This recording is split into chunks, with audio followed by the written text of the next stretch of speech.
I'm joined now by Bernard Kerik, former New York Police Commissioner.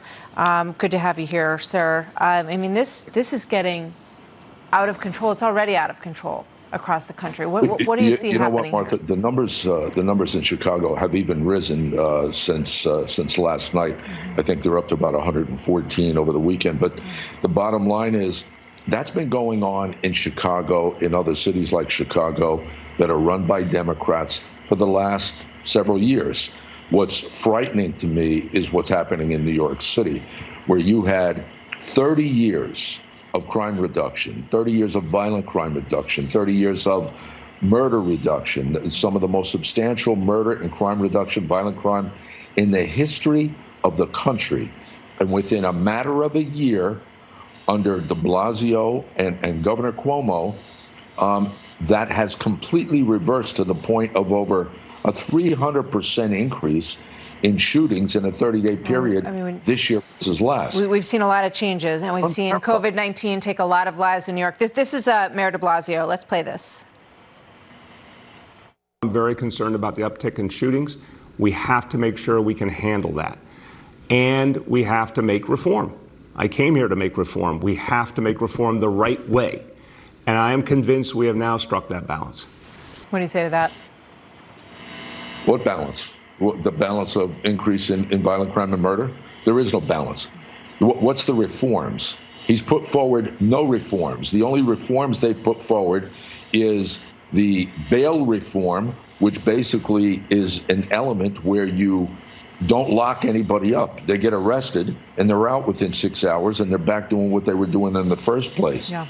What's the reform? There is no reform. The only thing that's going on is this continual increase in violent crime and murder. But his reform is that he wants to cut $1 billion from the NYPD budget and put it into social workers and other people who he's saying can do more to help what's going on in the streets.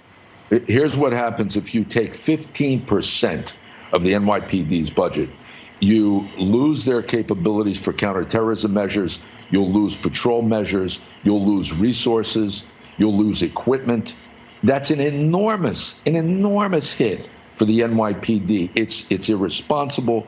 It's dangerous. And if anybody in the NYPD, in the management arena, any of them, if they have the courage to do so, they will tell you that's the worst thing he could do for the city of New York.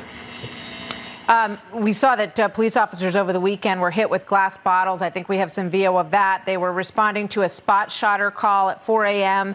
They got there was a party that was underway, and then the bottles were turned on them. You know what, Martha? This is what happens when you embolden the criminal element. This is what happens when people in the community, the thugs in the community, when they realize they can't be arrested, nobody's going to touch them. The cops are afraid of them. The cops are afraid to do their job. But Bernie, that's what happens. The thing that kills me is that it's these young men who end up getting shot, who end up dying. As I said in the beginning here, and this is from Palm Beach, Florida. But listen to this grandmother's outcry about what's going on. This is Latressa Jones. Our kids are getting shot up just as much as these numbers you put up here. Chicago, shot, and ain't nobody doing nothing. I want to see y'all get up and start serving the people. And each and every one of you will not be re-elected to these seats if you think you're going to continue to take these young black kids and use them as pawns on the table. Last thought, Bernie. She's right. Yeah. She's absolutely 100% right. Mm-hmm.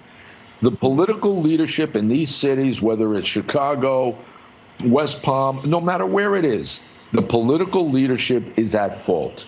When you diminish the police, you defund the police, you don't let the police do their job, violent crime and murder is going to increase, and that's what we're seeing. It's happened for 20, 30, 40 years in Chicago.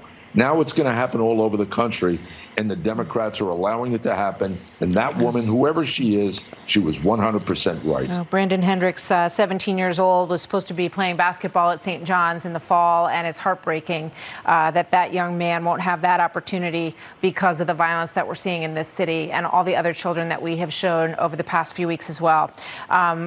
Thank you very much, Bernard Kerik. Always good to see you, sir. Thank you. Thanks for being here.